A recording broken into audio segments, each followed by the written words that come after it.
Worried about the price of butter and eggs? Fed up with the housing shortage? Want to get away from it all? CBS offers you Escape. You are alone and unarmed in the green hell of a Caribbean jungle. You're being trailed by a pack of fiercely hungry dogs and a mad hunter armed for the kill. A mad hunter who believes that you, a human being, are the most dangerous game. The Columbia Broadcasting System and its affiliated stations present Escape, produced by William and Robinson and directed tonight by Meg Spectre. Escape, carefully planned to free you from the four walls of today, free you for a half hour of high adventure. Tonight, we escape to an island in the Caribbean, and the weird sportsmanship of a madman. As Richard Connell tells it in his unforgettable story, The Most Dangerous Game. My name is Rainsford. You may have heard of me. I make my living for many of the big museums of the world hunting, guiding parties of sportsmen on safaris in Africa, Tibet, and South America. Perhaps you've had the occasion to run across some of my books. But even if you have, there is one thing you won't find described in them: the full story of my most terrible hunt. It all began on board a private yacht en route to Rio. Whitney, my host, and I were smoking our pipes on deck, lounging back in steamer chairs, enjoying the sensuous drowsiness of the warm night. Good dinner, eh? Excellent. Afraid I ate too much, though. Care for some gin rummy? Oh, no. I don't care to move. All right. There's a rather large island off there to the right somewhere. It's something of a mystery. Really? Oh, I didn't know. What island is it? The old charts call it Ship Trap Island. Suggestive name, isn't it? Sailors have a curious dread of the place, some superstition. I can't see it. Well, you have good eyes, but even you can't see 4 miles or so through a moonless Caribbean night. No, not even 4 yards. It is dark, isn't it? It'll be light enough in Rio. Oh, by the way, hope the guns come from Purdy's. We should have some good jaguar hunting up the Amazon. Great sport hunting. Best in the world. Yes, for the hunter, not for the jaguar. Oh, why not? They've no understanding. Even so. I rather think they understand one thing. Fear. Fear of pain, the fear of death. Oh, rot, Whitney. Who cares how the jaguar feels? Perhaps the jaguar does. Oh, you're a big game hunter, not a philosopher. Look, the world is made up of 2 classes, the hunter and the hunted. We're lucky enough to be the hunters. You think we passed that island yet? Can't tell in the dark. I hope so. Why? Oh, the place has a reputation, a bad one. Cannibals? Hardly. Even cannibals wouldn't live in such an isolated spot. But it's gotten into sailors' legend somehow. Did you notice? The crew seemed jumpy today. Yeah, they were a bit strange that you mention it. Yes, it's a sort of dread, a kind of mental chill. I'll be hanged if I haven't felt it myself. Pure imagination. Why, one superstitious sailor can affect a whole ship's company with his fear. Maybe. Though sometimes sailors have an extra sense, which tells them when they're in danger. Well, enough of that. I think I'll turn in. Well, I'm not sleepy, Al. I'll just have another pipe. Night then. See you in the morning. Yes, good night, Whitney. It was very dark. So dark I could have slept without closing my eyes. The night would have been my eyelids. I puffed at my pipe, got drowsy. Then I was wide awake. A gun. Out there in the water, a gun. I sprang to the rail, strained my eyes in the direction of those shots, but I couldn't see a thing. I leaped up on the rail to get a better elevation, and my pipe, striking the rope, was knocked out of my mouth. I lunged for it, and tight fingers clasped around my heart as I realized I'd reached too far out and lost my balance. The blood-warm waters of the Caribbean night closed over my head. When I came to the surface, the eating yachts dropped salt water into my mouth, making me gag and strangling me. I coughed and spat it out and found my voice. Help! Help me! Someone help me! The lights from the boat moved steadily away. They quickly became faint fireflies, and then they were blotted out by the night sky. I struggled out of my clothes and turned to the direction from which I had heard the shot. I began swimming slowly, conserving my strength. For an endless time, I fought the sea. Then I began to count my strokes. Thought I could possibly do another 100 before I was shooting almost at my very elbow, it seemed. Gaining fresh vitality, I swam toward the sound. Then I was in the breakers. In another moment, I was dragging myself from the swirling waters, pulling myself hand over hand on a narrow beach, gasping, panting for breath. I saw that the dense jungle came down from the edge of the cliff, and I was on land. On blessed land, safe on the soft, warm sand. I awoke in the afternoon, a sharp hunger picking at me as I slowly came to my feet. I saw not far from where I'd been lying signs of a terrible struggle in the underbrush that sloped so sharply to the beach. Some wounded thing. Evidently a large animal had thrashed about there in the death fright. Almost at my feet was a small glittering object, an empty cartridge from a .22. That was odd. The hunter had had his nerve to tackle such a large animal with such a small gun. I examined the ground closely and found what I had hoped for. The prints of hunting boots. They pointed up towards a recess in the cliff, and I hurried quickly after them, for the night was beginning to settle on this island. It was already dark when I came upon it. First, I thought it was a village. There were so many lights, but as I came closer, I saw that all the lights were in the building. A chateau on a high bluff. In a few moments, my bare feet were padding up stone steps, and I stood in front of those massive oaken doors.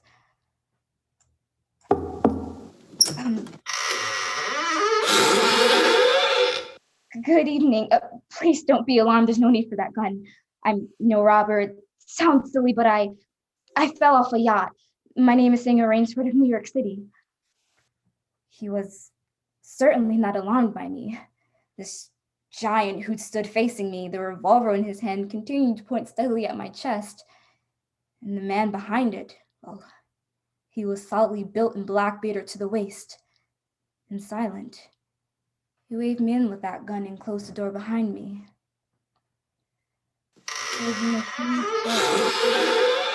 There was no time to sit down. Another man was coming down the marble stairs, an erect, slender woman in evening clothes. I stepped towards her. I've just been explaining to this chap that I've had an accident. My name is Singer Rainsford. It's a great pleasure and honor to welcome Miss Rainsford, the celebrated hunter, to my home. Well, thank you. I've read your book on hunting snow leopards in Tibet. I'm General Zaroff. Believe me, General, I'm very happy to see you. All right, Ivan, you can put down that gun. This woman's a guest. Ivan is an incredibly strong fellow, but he has the misfortune to be a mute. A simple thing, but bit of an ogre. Well, I'm even happy to see him. Come, we shall not be chatting here. You want clothes, food, rest. You shall have them. This is a most restful spot. I can't tell you how grateful I am. It is my pleasure. Follow Ivan, if you please, Miss Rainsford. I was about to have dinner, but it can wait. I think my clothes will fit you. I followed the man into a huge beam-ceiling room with a canopy bed large enough for 6 men. Ivan silently laid out an evening suit. As I put it on, I noticed it came from a London tailor. and Whitney called this place too isolated even for cannibals. I went downstairs and sat opposite Zaroff in a dining room that suggested a baronial hall of feudal times. And the food was excellent. Perhaps you were surprised that I recognized your name, but I read all books on hunting published in English, French, and Russian. I have but one passion in life, and that is the hunt. Why, I noticed you have some wonderful heads here. That Cape buffalo is the largest I've ever seen. Oh, that fellow, yes. He charged me, threw me against a tree, fractured my skull, but I got the brute. And I've always thought the Cape buffalo the most dangerous of all big game. No, the Cape buffalo, not the most dangerous. No. Here in my preserve on this island, I hunt more dangerous game. Why is there big game on this island? The biggest. Really? Oh, it's not here naturally. I had to stock the island. Oh, what have you imported, General? Tigers? No. Hunting tigers ceased to interest me when I exhausted their possibilities. There's no thrill left in tigers, no real danger. I live for danger. Cigarette, Miss Rainsford. Please. We will have some capital hunting, you and I. But what game? I'll tell you, you will be amused. I know. I think I can say in all modesty that I have done a rare thing. I have invented a new sensation. May I pour you another glass of port? Thank you.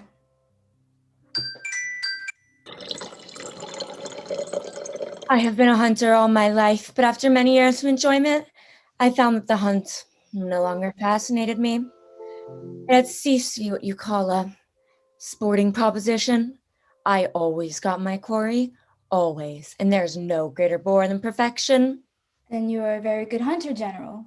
No. I had merely discovered that the animal has nothing but his legs and his instincts. Instinct is no match for reason. When I realized this, it was a tragic moment for me. As I told you, I love to hunt, and then it came to me as inspiration of what I must do. And that was? I had to invent a new animal to hunt. A new animal? Why, you're joking. I assure you I am not. A new animal. And so I found one. I bought this island, built this house, and here I do my hunting. This island is perfect for my purpose. There are jungles with a maze of trails in them, hills, swamps. And the animal, General Zaroff. It supplies me with the most intense excitement of all. I never grow bored now, for I have a quarry with which I can match my wits. An ideal quarry with courage, cunning, and above all, reason. But no animal can reason. My dear fellow, there's one that can. I can't believe you're serious. Why, this is some grisly joke. Of course I'm serious. I'm speaking of hunting. You're speaking of... Surely your experiences in the war did not make me condone cold-blooded murder. I'll wager you forget your notions and you go hunting with me. Why, you've a genuine new thrill in store for you, Miss Rainsford. Thank you. I'm a hunter, not a murderer. Oh, dear me. That unfortunate word again. But I hunt the scum of the earth. Sailors from tramp ships, pirates, degenerates. Where do you get them? This island is called Ship Trap. There's a row of lights out there in the reef which indicate a channel where there is none. Only rocks. I control the lights from my tower. So you wreck their ships and then you shoot down the men? But I treat my visitors with every consideration. They get plenty of good food and exercise. They get into splendid physical condition. You shall see for yourself tomorrow. Would you like some more port? What shall I see tomorrow? We'll visit my training school. It's in the cellar. I have about a dozen there now. Sailors. Inferior lot, I regret to say. More accustomed to the deck than the jungle. Ivan, we'll have our coffee now. Thick Turkish coffee. Miss Rainsford, very good. No. Is your appetite quite gone? No coffee. Thank you. Just one, Ivan. It's a game, you see. I suggest to one of them that we go hunting. I give him 3 hours to start.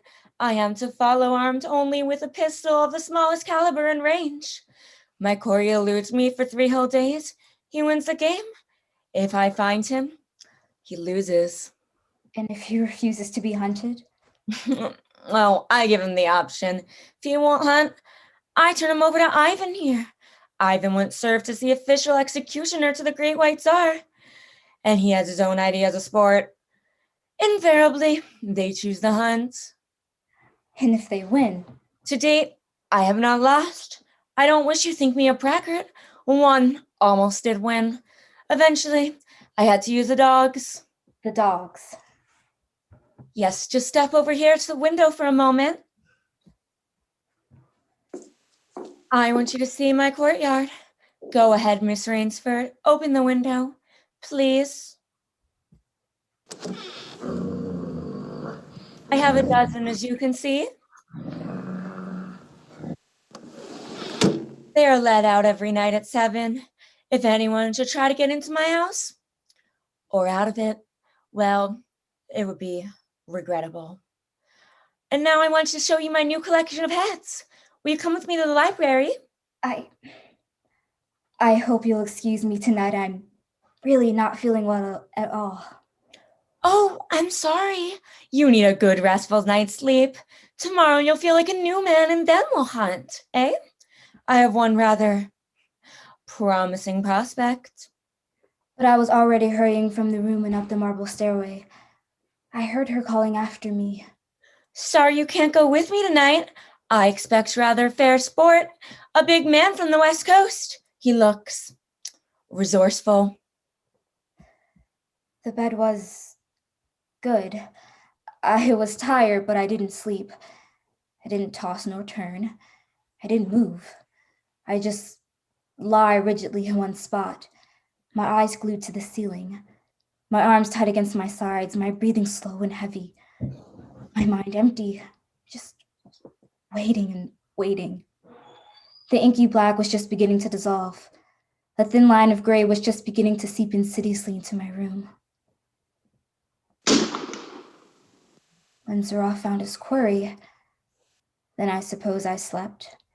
When I awoke, the sun's shadows were already slanting through my room. Must have been well afternoon. I came down to find General Zaroff pouring herself a glass of brandy by the sideboard. Miss Rainsford, feeling better, I trust? Yes. I wish I could say the same. No, I'm not feeling well. Hunting was no good last night. He made a straight trail, offered no problems at all. General, I want to leave this island at once. Miss Rainsford, tonight we will hunt, you and I. No, General. I've told you I will not hunt. I beg you to reconsider. My idea of sport is much more diverting than Ivan's. You mean that? Yes, you and I. It's really an inspiration, a foeman worthy of my steel at last. Oh, you'll find this game worth playing, Rainsford. Your brains against mine, your woodcraft against mine, your strength and stamina against mine. Outdoor chess, and the stake is not without value, eh? And if I win? If you do not find me by midnight of the 3rd day, then I am defeated. My sloop will place you on the mainland near a town. Oh, you can trust me. I give you my word as a lady and as a sportswoman. Of course, you in turn must agree to say nothing of your visit here. I'll agree to say nothing of the kind. Well, in that case, why discuss it now? 3 days from now, we can chat it over a bottle of Vieux Clicquot. Unless. And listen, Rainsford, Ivan will supply you with hunting clothes, food, and a knife. I suggest you wear moccasins. They leave a poorer trail. I suggest, too, that you avoid the big swamp in the southeast corner of the island. There's quicksand there. And now, you'll want to start, no doubt. I shall not follow till dusk. Hunting at night is so much more exciting than day. Don't you think, Miss Rainsford? Good hunting. I kept telling myself through tight teeth that I had to keep my head. My first idea had been to put distance between myself and Zaroff, so I plunged into the jungle in a blind panic. For long, I shook it off and stopped. Straight flight was futile. It would only bring me out to the sea. Then I began to hit upon the idea of giving him a trail to follow. I would begin our dangerous game by playing the fox. For more than 2 hours, I went through the trackless wilderness, executing a series of intricate loops, doubling again and again on my trail. Night found me leg-weary, with hands and face lashed by the branches. I needed rest badly, and having played the fox, I decided now to play the cat. I climbed into the crotch of a huge tree. An apprehensive night crawled slowly by like a wounded snake. Then at dawning, a startled bird suddenly screamed. And I flattened against a bough. Through a screen of leaves as thick as tapestry, I saw the general. She came slowly, her eyes fixed on the ground, almost beneath my tree. She went down on one knee, studying the ground. I would have gone for her, leaping the way a panther does, except for the small automatic in her right hand. After a seemingly endless time, she came back to her feet. Her eyes left the ground and traveled inch by inch up the tree. I froze. Every muscle tensed for a spring, and the hunter's eyes stopped just before they reached the limb on which I lay. A slow smile spread across her tanned face. Oh, Rainsford, where could you have gone? Wherever are you, you clever dog? I think we must go home and lie down a bit to think this over. The pent-up air burst hotly from my lungs as she turned back and disappeared. So the general was playing with me, was saving me for another day's sport. Zaroff was the cat and I was the mouse. In that moment, I knew the real meaning of terror. I slipped from the tree and set off into the woods. I'd only gone a few hundred yards when I found a huge dead tree leaning against a small living one. I pulled my knife from its sheath and set to work. When the job was finished, I threw myself down behind a log 100 feet away. How long I waited, I don't know. It seemed like days. It was probably only a few hours. Then she was coming again, with the sureness of a bloodhound. Nothing escaped those searching black eyes. No crushed blade of grass, no bent twig, no mark, however faint, in the moss. She was so intent on her stalking. She was upon the thing before she saw it, her feet touching the protruding branch that was the trigger. The dead tree delicately adjusted to the rest of the cut living one, crushed heavily to the earth. I waited for another moment, not daring to see if it really had done its work. Rainsford, if you are within the sound of my voice, let me congratulate you. There are many women who know how to make a Malay man catcher. I'm a lucky woman, Rainsford. My reflexes are still good. Did you see me spring back even while I was falling? Rainsford, can you hear me? You are proving to be interesting. I'm going back now to have my wound dressed. Don't be alarmed. It's only a slight one.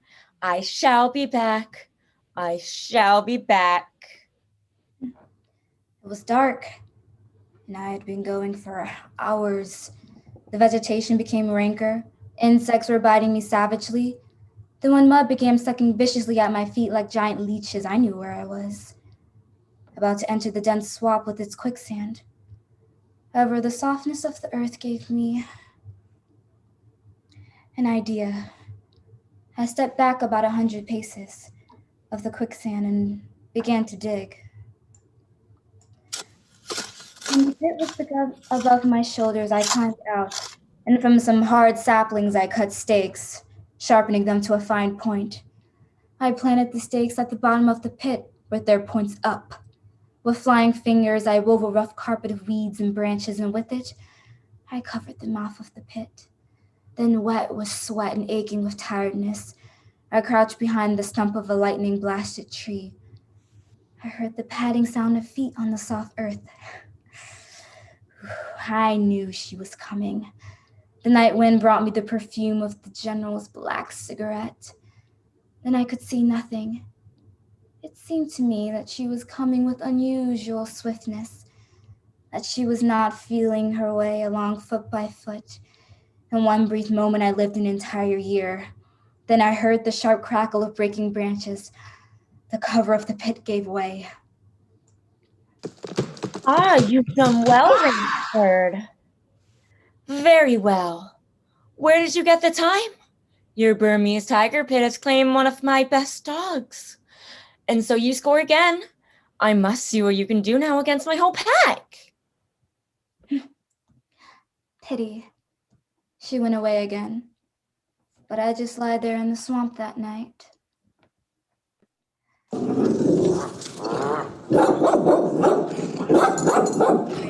Sound, faint, wavering, the baying of a pack of hounds. It went up into a tree. Down the watercourse, not a quarter of a mile away, I could see the bush moving. I strained my eyes and saw the lean figure of General Zaroff. Just ahead of her, I made out the gigantic Ivan holding the pack in leash. I prepared the native trick I learned in Uganda. I slipped from the tree, caught hold of a springy young sapling, and to it fastened my knife, its blade pointing down the trail. With a bit of wild grapevine, I tied back the sapling and ran for my life. The hounds hit the fresh scent and raised their voices, and I knew how an animal at bay must feel. Even as I ran, the clamor of the hounds suddenly ceased. And with it, my heart stopped, for that meant they'd reached the knife. I climbed excitedly up the tree and looked back, and hope died in my brain. The general was still standing. Ivan, however, was not. The knife, driven by the recoil of the springing tree, had done its work. I again. And I was on the ground once more. Nerve. I panted the words over and over again as I fled headlong. A blue gap showed through the trees dead ahead. I forced myself up towards the gap and reached the sea. It lay 20 feet below me, rumbling and hissing. I stood a moment, poised over the edge. I heard the hounds. I knew it was the end. And I leaped far out into the water. Well, it's been a busy day, Adam. A busy day. Oh, down, Adam, down. What's the matter, my boy? Hungry? All right. Catch.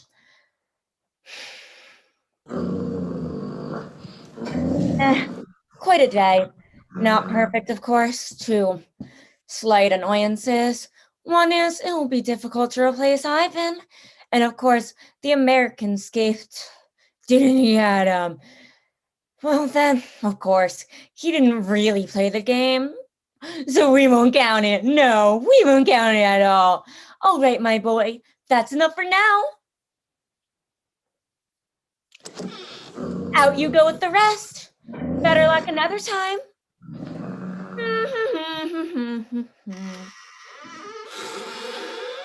Rainsford. Good evening. How did you get here? I swam. I find that quicker than walking through the jungle.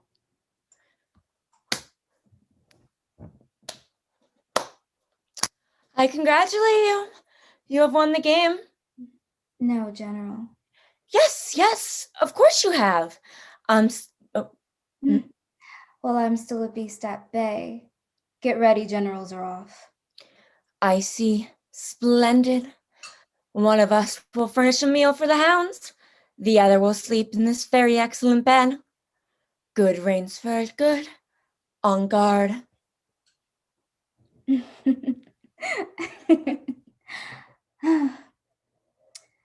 The general was right. Never before in my life has I slept in a better bed.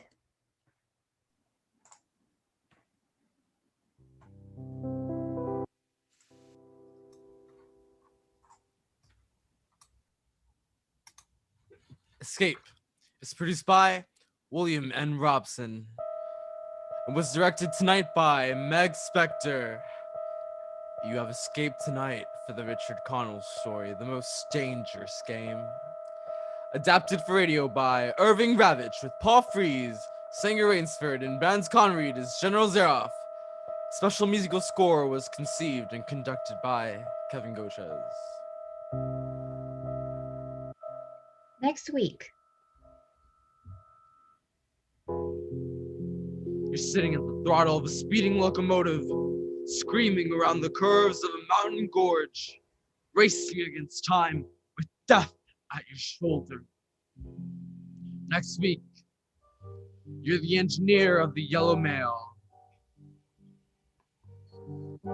Next week, CBS offers you Escape with Frank H. Spearman's exciting story of railroading, The Run of the Yellow Mail. Until this same time next week, good night.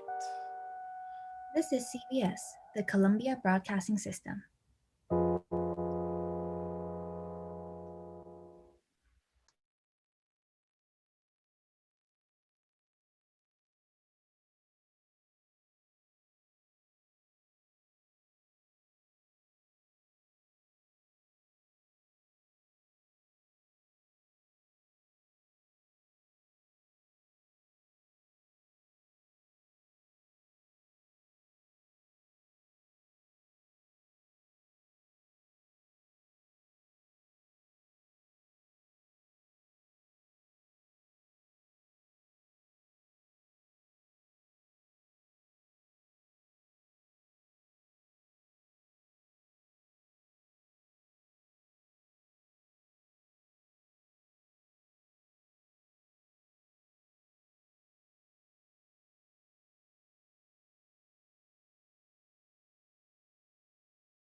This is Suspense.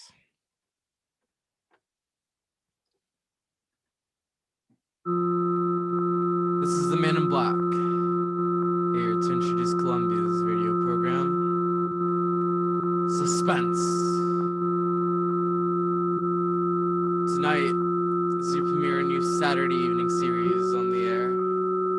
Miss Najja Nazar returns to our stage to appear in The Study in Terror by Lucille Fletcher, called Sorry, Wrong Number. This story of a woman who accidentally overheard a conversation with death and who strove frantically to prevent murder from claiming an oh-so-innocent victim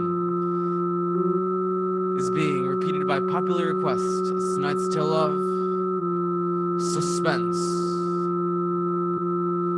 If you've been with us before, you will know that suspense is compounded of mystery, suspicion, and dangerous adventure.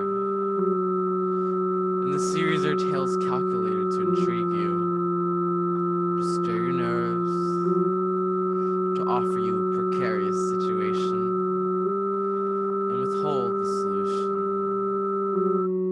until the last possible moment. And so it is with the story, Sorry, Wrong Number, and the performance of Miss Najja Nazar. We again hope to keep you in suspense.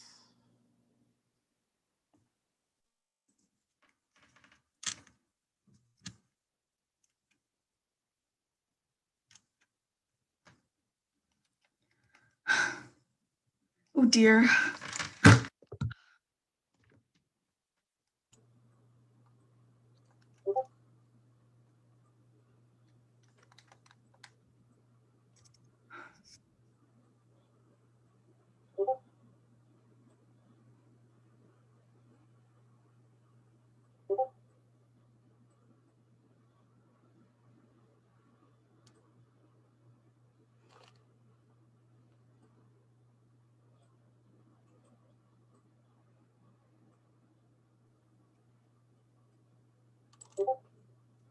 Your call, please. Operator, I've been trying to dial Murray Hill 70093 now for the last 3/4 of an hour, and the line is always busy. I don't see how it could be busy that long. Will you try it for me, please? I'll be glad to try that number for you. One moment, please. I don't see how it could be busy all this time. It's my husband's office. He's working late tonight, and I'm all alone here in the house. My health is very poor, and I've been feeling so nervous all day. Ring Murray Hill 70093.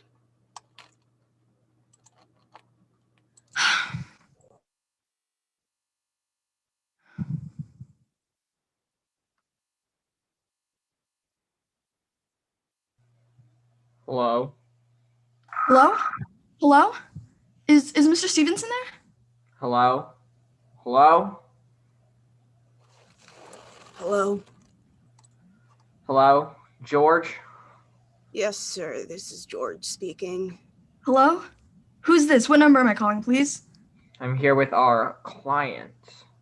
Oh, good. Is everything okay? Is the coast clear for tonight? Yeah, George. He says the coast is clear for tonight. Okay. Where are you now? In a phone booth. Don't worry. Everything's okay. Very well. You know the address? Yeah, I know. At 11 o'clock, the private patrolman goes around to the bar on 2nd Avenue for a beer. That's right. At 11 o'clock. I will make sure all the lights downstairs are out. There should be only one light visible from the street. Yeah, I know. At 11:15, the train crosses the bridge. It makes a noise in case her window's open and she should scream. Oh, hello? What number is this, please? Okay, I understand. I tell you, that's 11:15, the train. Yeah. You remember everything else, George? Yeah. I make it quick, as little blood as possible. Because our client does not wish to make her suffer long. That's right. You'll use a knife? Yes, a knife will be okay. And afterwards, I remove the rings and the bracelets and the jewelry from the bureau drawer because our client wishes to make it look like a simple robbery. Don't worry, everything's okay. I never make... How awful, how unspeakably awful. Operator, the operator. Operator.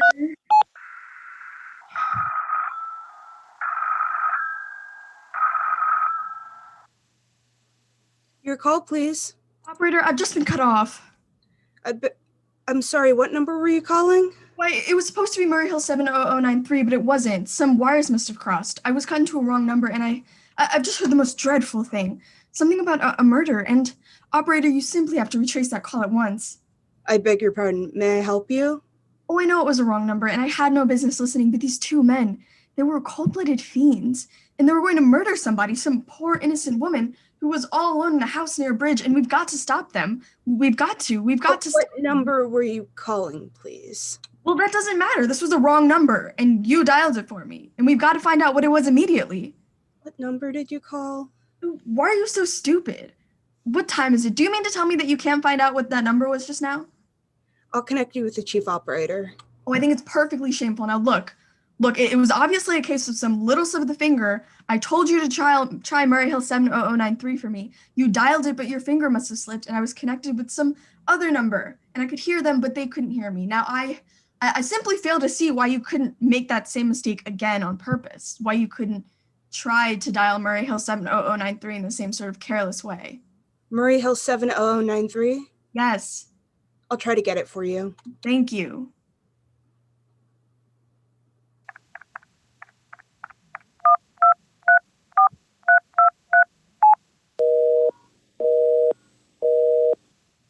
I'm sorry, Murray Hill 70093 is busy. I'll call you back in 20 minutes. Operator! Operator! Operator! Operator! Your call, please? You didn't try to get that wrong number at all. I asked you explicitly, and all you did was dial correctly. I'm sorry, what number are you calling? Well, can't you forget what number I'm calling and do something for me? No, I want to trace that call. It's my civic duty, and it's your civic duty to trace that call and to apprehend those dangerous killers. And if you won't... I'll connect you with the chief operator. Please. Oh,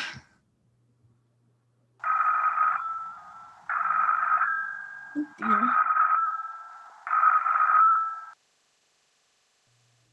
This is the chief operator.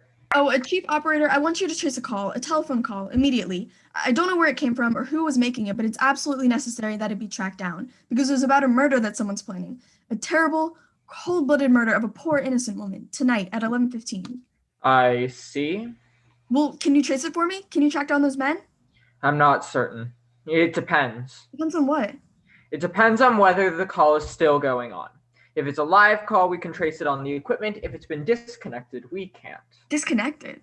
If the parties have stopped talking to each other. Oh, but of course they must have stopped talking to each other by now. That was at least 5 minutes ago, and they didn't sound like the type who would make a long call. Well, I can try tracing it. May I have your name, please? Mrs. Stevenson, Mrs. Albert Stevenson. But listen, if you keep on asking all these questions... And your telephone number, please. Plaza 42295, but if you go on wasting all this time, I mean... Why do you want this call traced, please? Well, no reason. I mean, I merely felt very strongly that something ought to be done about it. These men sounded like killers. They're dangerous. They're going to murder this woman at 11:15 tonight, and I thought the police ought to know. Have you reported this to the police? Well, no, not yet. You want this call checked purely as a private individual? Yes, but meanwhile... I'm sorry, Mrs. Stevenson, but I'm afraid we couldn't make this check for you and trace the call just on your say-so as a private individual. We have to have something more official. Oh, for heaven's sake, you mean to tell me that I can't report that there's going to be a murder without getting tied up in all this red tape? Why, it's perfectly idiotic. Well, all right, I'll call the police. Thank you. I'm sure that would be the best way to deal with this. Ridiculous. Perfectly ridiculous.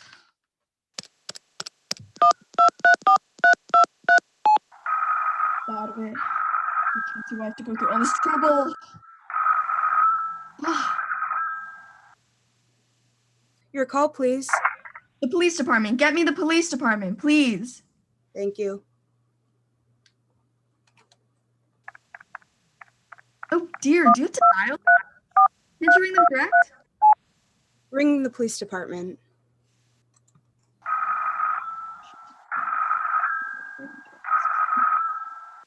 Goodness. Police Department, Precinct 43, Sergeant Martin speaking. Police department, this is Mrs. Stevenson, Mrs. Albert Smythe Stevenson of 53 North Sutton Place. I'm calling up to report a murder. I mean, the murder hasn't been committed yet, but I just overheard plans for it over the telephone. Over a wrong number that the operator gave me. I've been trying to trace down the call myself, but everybody is so stupid. And I guess in the end, you're the only people who can do anything. Yes, ma'am. It was a perfectly definite murder. I heard their plans distinctly. Two men were talking, and they were going to murder some woman at 11:15 tonight. She lived in a house near a bridge. Are you listening to me? Yes, ma'am. And there was this private patrolman on the street. He was going to go around for a beer on 2nd Avenue, and there was some third man, a client who was paying to have this poor woman murdered. They were going to take her rings and bracelets and use a knife. Well, it's unnerved me dreadfully. And I'm not well, and I feel so nervous, and it's just When was all this, ma'am? About 8 minutes ago. Then you can do something. You do understand. This is What a is time. your name, ma'am? Mrs. Stevenson, Mrs. Albert Stevenson. And your address? 553 North Sutton Place. 53 North Sutton Place.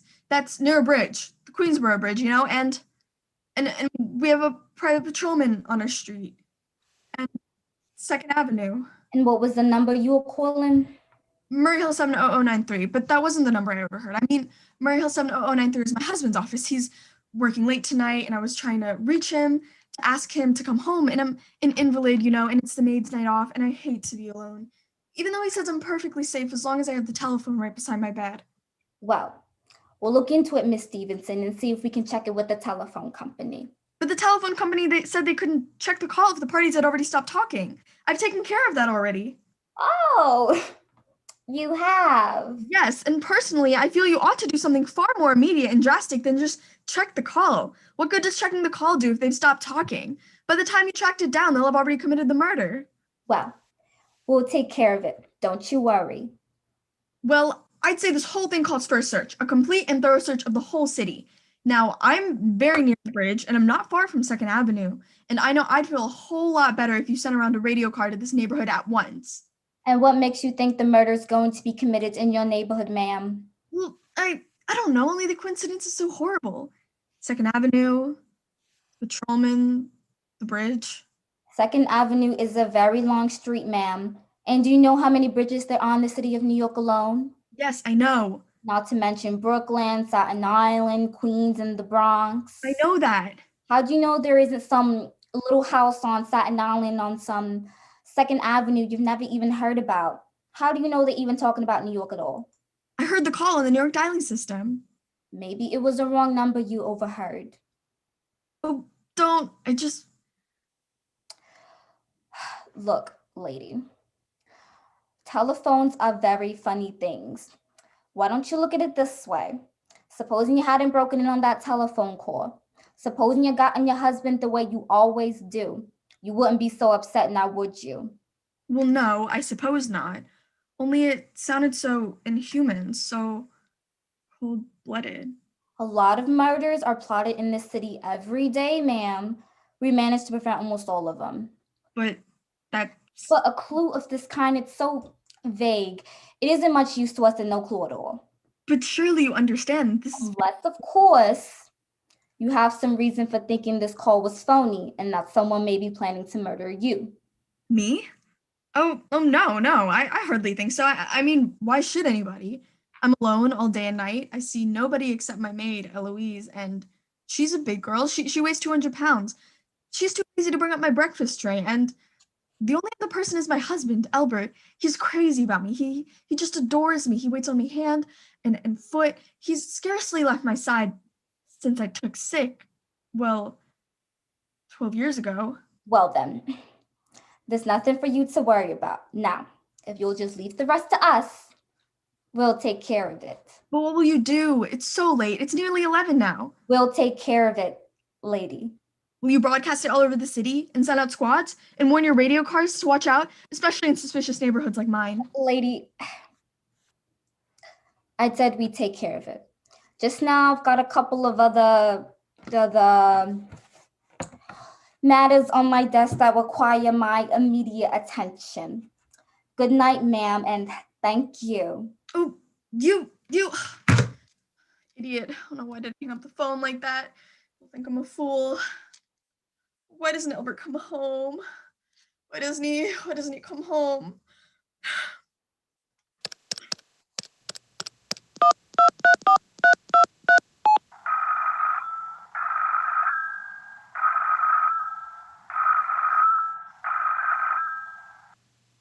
Your call, please. Operator, for heaven's sake, will you ring that Murray Hill 70093 number again? I can't think what's keeping him so long.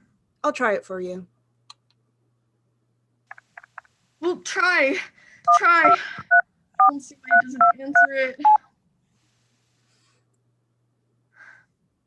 I'm sorry, Murray Hill 70093 is busy. I can try to call you. I can hear it. You don't have to tell me. I know it's busy.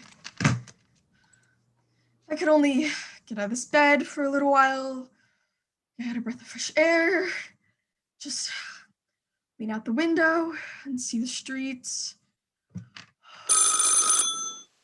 Hello, Albert? Hello? What's the matter with this phone? Hello?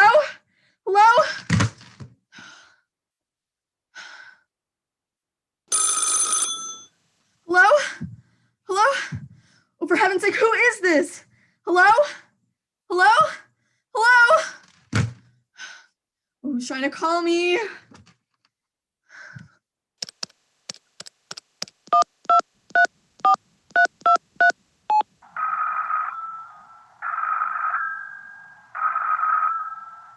Why doesn't she answer? Your call, please. Hello, operator. I don't know what's the matter with this telephone tonight, but it's positively driving me crazy. I've never seen such inefficient, miserable service. Now look, I'm an invalid and I'm very nervous and I'm not supposed to be annoyed, but if this keeps on much longer... What seems to be the trouble, please? Well, everything's wrong. I haven't had one bit of satisfaction out of one call I've made this evening. The whole world could be murdered for all you people care, and now my phone keeps ringing every 5 seconds, and when I pick it up, there's no one there. I'm sorry, if you'll hang up, I'll test it for you. I don't want you to test it for me. I want you to put that call through, whatever it is, at once. I'm afraid I can't do that. You can't? And why? Why, may I ask? The dialing system is automatic. If someone is trying to dial your number, there's no way to check if the call is coming through the system or not, unless the person who is trying to reach you complains to his particular operator. Well, of all the stupid, and meanwhile, I gotta sit here in my bed, suffering every time that phone rings, imagining everything. I'll try to check the trouble for you. Check it. That's all anybody can do. Oh, what's the use of talking to you? You're so stupid. Well, fix her of all the impudent... How dare she speak to me like that? How dare she? Call the operator.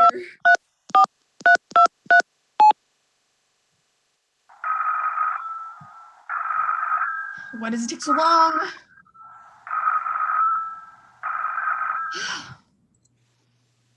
Your call, please. Young woman, I don't know your name, but there are ways of finding you out, and I'm going to report you to your superiors for the most unpardonable rudeness and insolence. It's ever been my privilege.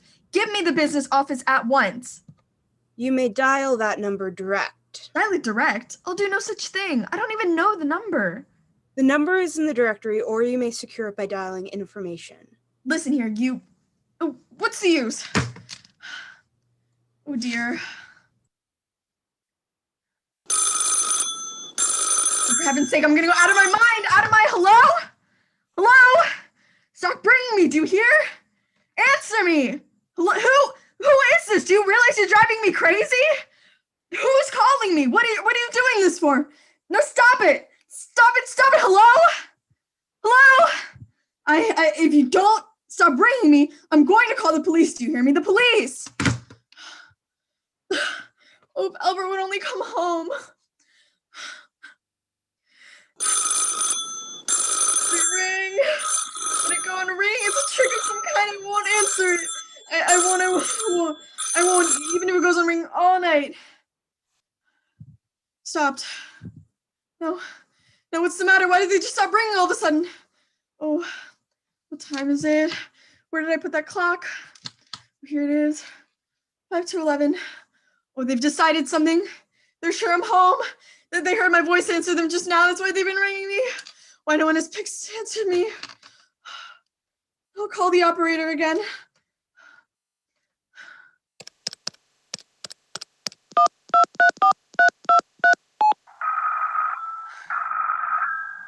Where is she? Why doesn't she answer? Why doesn't she answer? Your call, please. Where were you just now? Why didn't you answer at once? Give me the police department.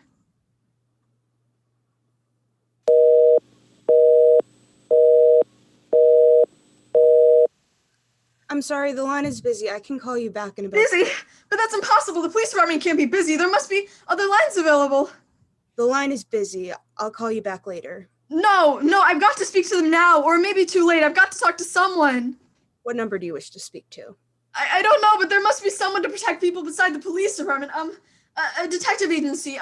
You'll find agencies listed in the classified directory. But I don't have a classified. I mean, I'm too nervous to look it up. I don't know how to use the Connect you with information. Perhaps she'll be able to help you. No. Oh, you're being so spiteful, aren't you? You don't care, do you, what happens to me? I could die and you wouldn't care.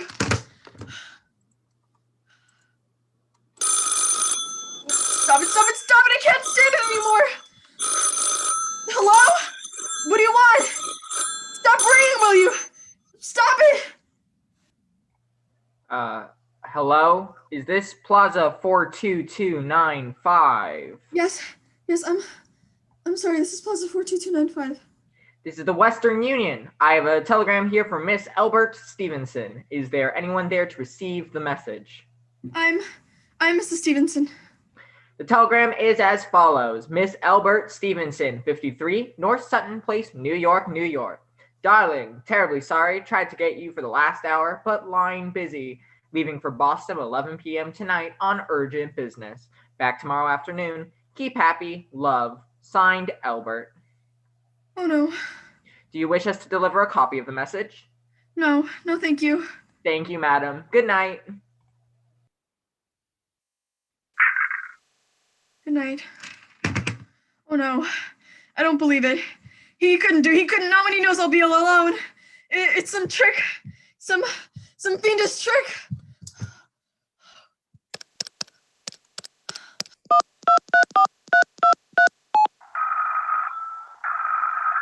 Some trick. Why doesn't she pick up the phone? Your call, please. Operator, try that Murray Hill 70093 number for me just once more, please. You may dial that number direct. Oh. This is Murray Hill 70093.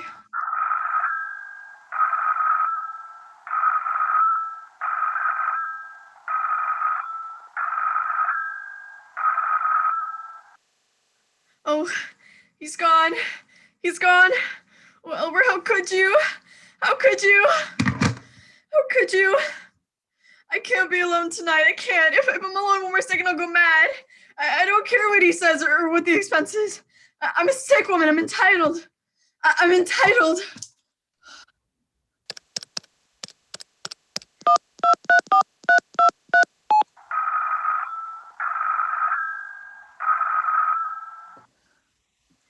Information, may I help you? I want the telephone number of Henchley Hospital. Henchley Hospital? Do you have the street address? No, it's somewhere in the 70s. It's a very small, private, exclusive hospital where I had my appendix out 2 years ago. Henchley, Henchl. Please hurry, and please, what is the time? You may find out the time by dialing Meridian 71212. For heaven's sake, I've no time to be dialing. The number of Henchley Hospital is Butterfield 70105. Butterfield 70105. Butterfield 70105.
Come on.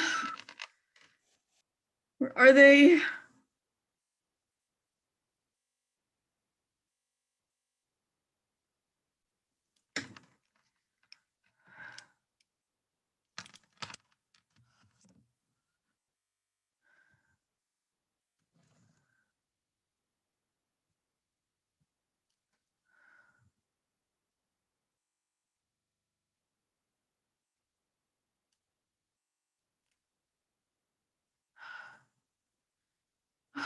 Oh my God.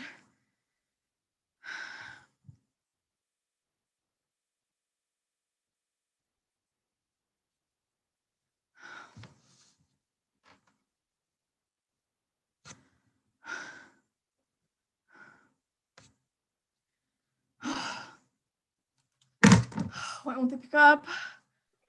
What time is it? Henchley Hospital, good evening. Nurse's registry. Who is it you wish to speak to?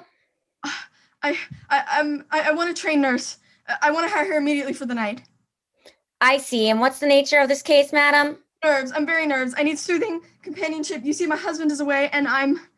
Have you been recommended to us by any doctor in particular, madam? No, but I really don't see why all this catechizing is necessary. I just want a trained nurse. I was a patient in your hospital 2 years ago, and after all, I do expect to pay this person for attending me. We quite understand that, madam, but these are war times, you know. Well, I know, but still. Registered nurses are very scarce just now. Our superintendent has asked us to send people out only on cases where physician in charge is absolutely necessary. Well, it is absolutely necessary. I'm a sick woman. I'm very upset, very. I'm alone in this house, and I'm an invalid, and tonight I overheard a telephone conversation that upset me dreadfully. In fact, if someone doesn't come at once, I'm afraid I'll go out of my mind. I see. Well, I'll speak to Miss Phillips as soon as she comes in. What's your name, madam? Miss Phillips? And when do you expect her in? Well, couldn't really say. She went out to supper at 11 o'clock. 11 o'clock? But it's not 11 yet. Oh, my clock has stopped. I thought it was running down. What time is it? Just 15 minutes past 11.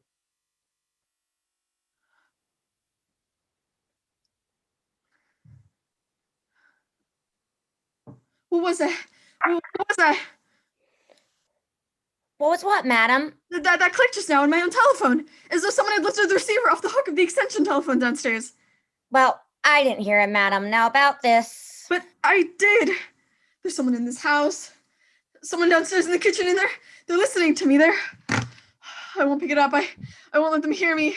I'll be quiet, and they'll think. Oh, but if I don't call someone now while they're still down there, there'll be no more time.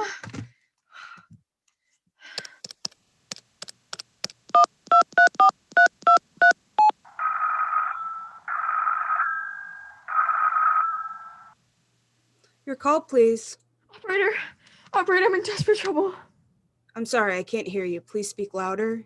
I don't dare. There's someone listening to me. Can you hear me now? I'm sorry? You got to hear me, oh please. You've got to help me. There's someone in this house. Someone who's gonna murder me. And you got to get in touch with.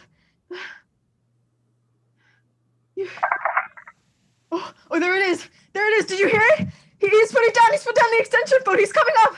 He's coming up the stairs. Give me the police department. The police department. The police department. Give it to me. Give me the police department. Please, I'll connect you. I can hear him. He's near her. Oh, I hear him. Hurry.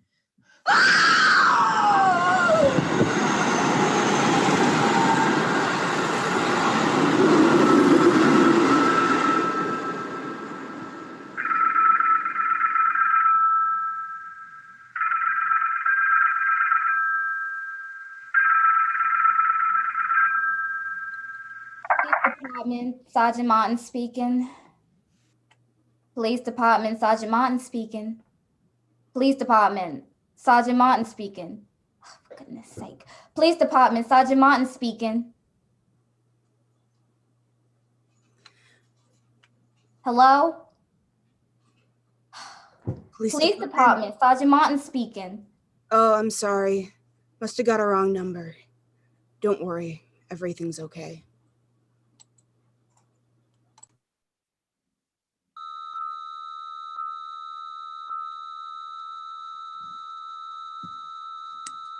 And so closes. Sorry, wrong number. Starring Miss Nadia Nazar. Tonight's tale of